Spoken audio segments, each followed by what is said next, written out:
Good morning, everybody. I'd like to thank Ben for inviting me and giving me such a nice, broad topic to cover here. Thank you for that title. I'd like to thank all of the sponsors for making this possible.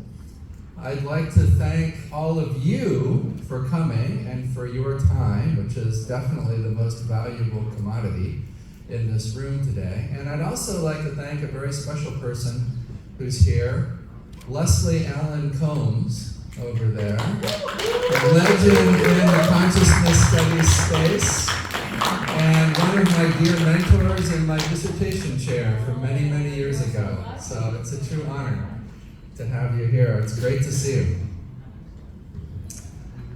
This has seemed to me like more of a conversation than a presentation type of venue. And I think most of us probably give a lot of talks, and we have tons of canned presentations, and we tweak a little bit, for this or that audience and that type of thing.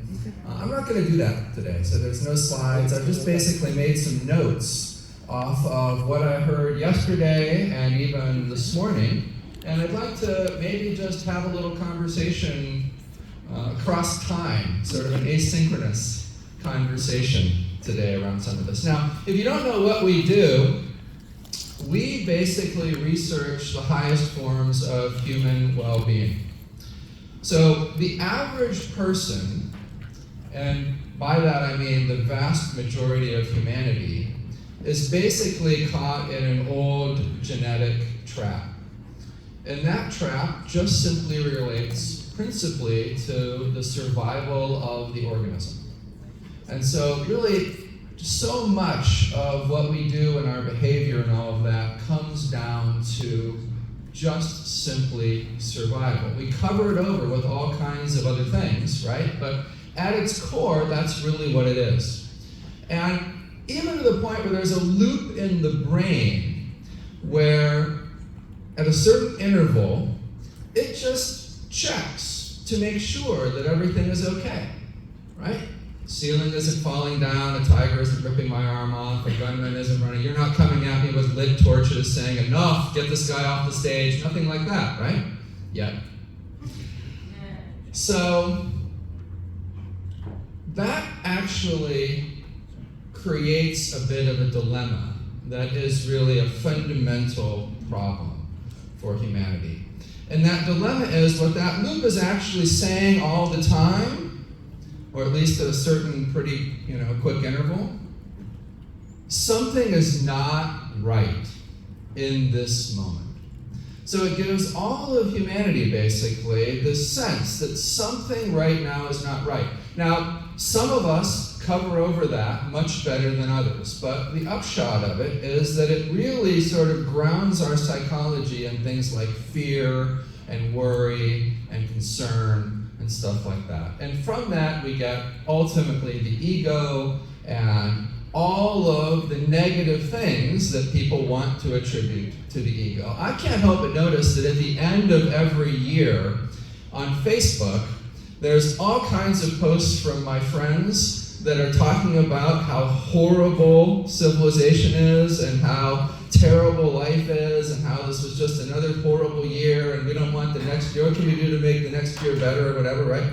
And then some of my other friends, they post the exact opposite, right? So you might look at a post from Peter Diamandis or something, right? And all of his posts are the exact opposite of that, right? They're like, look at all these amazing curves on how poverty is being eradicated and how much more amazing this year was even than previous years and whatnot, right? I think we all have that inside of us. We have both of those things. We have the side of us that says, wow, we are some of the most privileged humans ever to exist. Look at this time that we get to live in. Everyone in this room lives better than a king lived 200 years ago, right? No matter what empire they had. I mean, our standard of living and everything is amazing. There's no question that all of Peter's curves and whatnot, they're all dead on. But at the same time, we all have a sense that something is still kind of messed up, right? That it's not quite as good as it could be, or that humanity hasn't quite reached the potential that it otherwise could.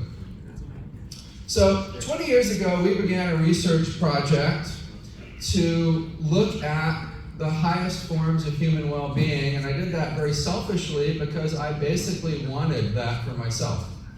So like a lot of research projects, this one started off very, very selfishly. I wanted to go out and find who the happiest people on earth were, and the most satisfied, whatever you want to consider well-being, and become one of them. So I went back to school. At the time, I was building companies and stuff like that. I'd been in the media for a long time, advertising, you name it. And I basically went back to school, studied with people like Leslie, who were very generous in training me to be a scholar, went out, found these people, started a huge research project that goes on even to this day all around the world inquiring into this. Who did we ultimately find these people were? Well, you know them by terms like enlightenment, non-duality, persistent mystical experience, stuff like that. They were absolutely off the charts compared to everybody else. It was very clear when you looked at the psychological data that if you could be them or not be them, you would much rather be them, right? And so I thought, okay, the entire academy, except Leslie and a handful of others, are basically telling me these people can't be studied. At the time, even I was at Harvard for part of that education, right? They were like, don't say the word consciousness here. You're not allowed to say the word consciousness. Literally, like they said, you're not allowed to say that. You can say visual consciousness, welcome to the vision lab, right? Here's visual consciousness, right? But literally, any sort of broader sense of consciousness, you weren't even allowed to talk about. So, fortunately, I had some cash and some political savvy, and so I was sort of able to maneuver in the academic world a little bit and get some research going on this. And here we are 20 years later. Now, what's interesting is that 20 years later, we've essentially been able to figure this out with scientific tools. And so psychology, cognitive science, neuroscience, we basically know what's going on neuroscientifically and the various types of this. We're able to induce it with neurofeedback, sometimes with direct brain stimulation, other times with other sorts of things like various meditation or cognitive science practices or whatever else. Essentially, if you come to me and you say, I'm interested in this type of what we call publicly fundamental well-being, just as a bucket term. I'm interested in this type of fundamental well-being. Unless there's something wrong with your nervous system, chances are we can get you there. We can get you there pretty rapidly, and we can help you successfully integrate it into your life. So if you don't know this, if you haven't heard of this, science has made a lot of progress in this area, right? This, to me, is pretty well settled. We have a roughly 70 to 80% success rate just using a protocol that is videos that people watch. Not even like any sort of live, interactive anything. You just go and do what we tell you to do on these videos for between 1 day and 4 months for about an hour and a half out of your day, and 70-80% of people are going to successfully transition just from that. So this is a highly accessible and a highly achievable thing, and there are people in this room who have used it in order to get to fundamental well-being. So when you talk about the Moloch thing a minute ago, to me, this is a great ground-up effort in order to solve that problem. Because it really does very much take you as an individual out of those systems.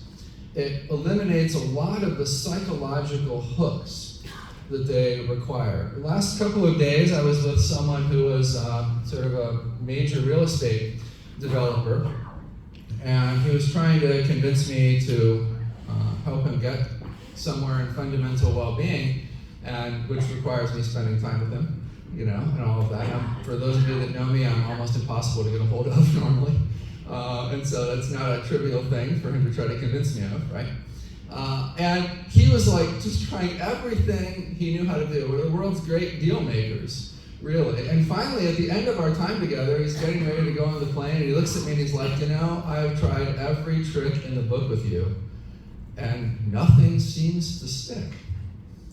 That's a pretty good example of what happens in terms of a shift in your consciousness or in your psychology and your experience of the world and your relating to the world from a fundamental well-being standpoint. It sort of takes away that Moloch thing. So a couple of things conversation-wise with that background out of the way, right? What does fundamental well-being do? It basically makes you feel like everything is fine in this moment. Instead of feeling like something is not okay in this moment, it feels like everything is okay in this moment, but not in any sort of non-functional way. Obviously, if a gunman did burst in here, I'd have no problem reacting to that and defending myself and all of that. If you want to search for my name, Jeffrey Martin, Consciousness Journal, APA, you'll see a recent summary paper that has all kinds of statistics that will, I'm sure, convince anyone in here that this is a far more desirable direction to lead your life from. Okay, so one thing that I've, conversation-wise, with that background out of the way, conversation-wise, one thing that I've heard here and noticed is that there's a significant concern about who's developing artificial intelligence and general artificial intelligence and super artificial intelligence and all of that. And I agree with that. Ben, in fact, and I have talked about this for years, obviously, and I spent a lot of time in Silicon Valley, so I was in Silicon Valley for many years, sort of at the top part of Silicon Valley with the venture capitalists and the founders and all of that. And absolutely, they were thinking, oh crap, who's creating this stuff, right? So I got the gist of that. Fundamental well-being, to me, is a very obvious additional sort of supplement from an AI generation standpoint, right? So Mohammed Tarifi, back when he was at Google many years ago, came to me and basically was like, look, we're all building AI based on standard cognitive models. Those cognitive models seem like they move in the direction of blowing up the world. Maybe we shouldn't be doing that. Maybe we should be building this more on an enlightened type of AI model. Could you possibly, help us think through how we might do that? And that's a very simple way, I think, of looking at this, who is building AI? What are the implications that they're building that AI from? I'm not talking about it from a gender diversity thing or a culture diversity thing or anything like that. I'm talking about it from a different state of really consciousness and experiencing the world and what comes from it from that sense. So I think one thing that we could do would be to transition a lot more AI folks and a lot more AI programmers into fundamental well-being, and that alone is going to, I suspect, change things more towards a beneficial AGI. The second problem, of course, is the learning corpus that a lot of the AIs are going from. They're going from normal human learning corpuses, which has all of those same difficulties and biases built into them. So, of course, it would also be great if we could transition as many people as possible, or at least perhaps use some skewed or add in some skewed data sets from individuals who experience fundamental well-being instead. I think the AI, if it was, actually generally intelligent, would notice this, right? I mean, you'd have to think that it would look across the different types of humanity and kind of be like, okay, let's see. We can get data from these guys who are really miserable, or we can get data from these guys. And let's see, which line would we rather develop along the lines of, should we be a miserable superintelligence? Or should we be, a super happy, fulfilled superintelligence? Let's see, I'm super intelligent. Which one will I pick here? Right, so I do actually think that there is some kind of vested interest, even within any sort of superintelligence, to sort of want to go in this direction. That gets to Ben's feedback loop thing that he was talking about yesterday, right? Where you've got this sort of symbiotic relationship between AI. Right now, AI is kind of stuck with us for its learning purposes, right? I mean, it can learn from itself, it can generate its own stuff and then learn on that. But we've all seen the research and the papers and stuff on that. That's sort of like if all of us decided that we were just going to start marrying our brothers and sisters generation after generation, right? We've learned that doesn't work out very well. And we probably shouldn't do that, right? Well, it's going to be the same for AI, right? And so it needs a learning corpus that is a lot more beneficial. And all of that, which is probably the most important thing for beneficial AGI, these two things, who the developers are, what their state of consciousness is, because they're going to, create what's reflected inside of them, and what the learning corpus is. We're on a very tight timeline for things like that, if you believe people like Ray Kurzweil or Ben or whoever. Another thing I heard yesterday dealt with things like the need to control, the fear of individual and species death and things like that. It's funny, before the pandemic, when I was in Silicon Valley, and I was dealing with all these AI people, they really seemed comfortable with the idea, the vast majority of them, that humans were a transitional species. And they would use that term, right? Oh, we're just a transitional species. We don't want to slow this down. And something interesting has happened in recent years, right? Like suddenly this idea of AI advancing to a certain point was no longer like 100 years away or something in their mind, right? Suddenly it's like a few years away. And they're like, wait a minute, now I'm the transitional person, right? Or my kids are the transitional, like there's some dots like connected there, and all these people that I used to hang out with who were like, we're a transitional species and we're totally fine with that. They're all like, no, we need regulation. We need to start slowing this down. You people don't understand. We're going to be a transitional species here. It's so strange because I'm like, God, I remember these dinners, where we would have these conversations about this. And you would say the exact opposite thing all the time with all this conviction. And now you're like begging Congress to regulate things and whatnot. So I think that's kind of funny, And what we're seeing there is really the ego part of them seeking control. Because that's what it does for survival. And it does a great job of that in many ways for survival, but we need to always remember that it's just an illusion of control. None of us are really in control, right? Nobody here has any idea why anything exists, do you? Right? I mean, what created this? Why does anything exist in the first place, right? And so,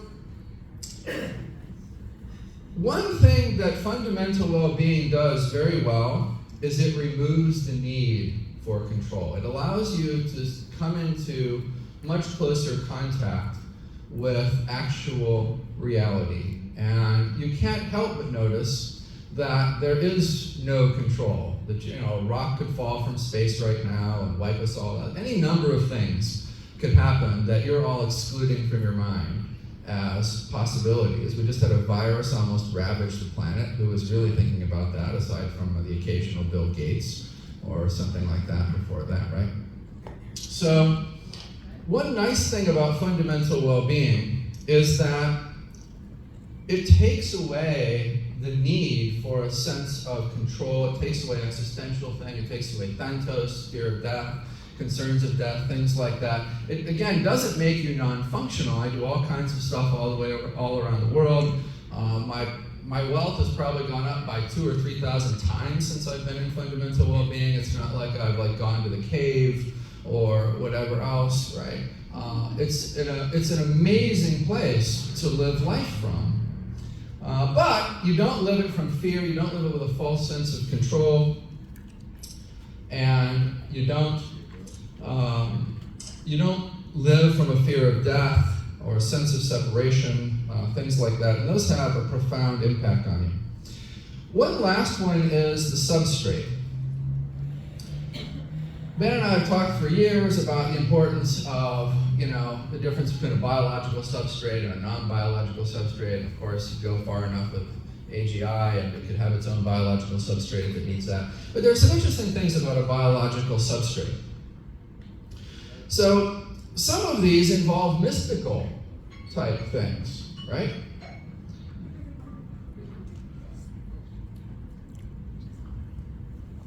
There's been a lot of very solid research on things like psi and PK. PK meaning the ability to impact reality in some way. And at really good labs, Pear at Princeton for 25 years as an example. Dean Radin has done a lot of work on this at IONS. You really have solid science around this. SRI did a lot of work on this, government funded. There's been tons of other government funded stuff out there in governments all around the world. There's really no doubt that there's something about mind-matter sort of interaction that is real. And if you actually experience fundamental well-being, the longer and the deeper you're in it, it becomes painstakingly clear that this is going on all the time. I experience this as just a normal reality. And to me, it's woven into the way that I live my life. Those types of consciousness and those types of tools in consciousness are indistinguishable for me from language. For instance, language is an effective way to communicate with you, do different things in the world and all of that, and so are these types of more woo-woo, classically considered woo-woo things that I think that there's an awful lot of scientific evidence for. So that's another interesting argument to me from an AGI standpoint, right? Because at a minimum, because we're on that biological substrate, it is the biological substrate that seems to relate to that. I haven't seen any research that suggests to me that computers have this, for instance.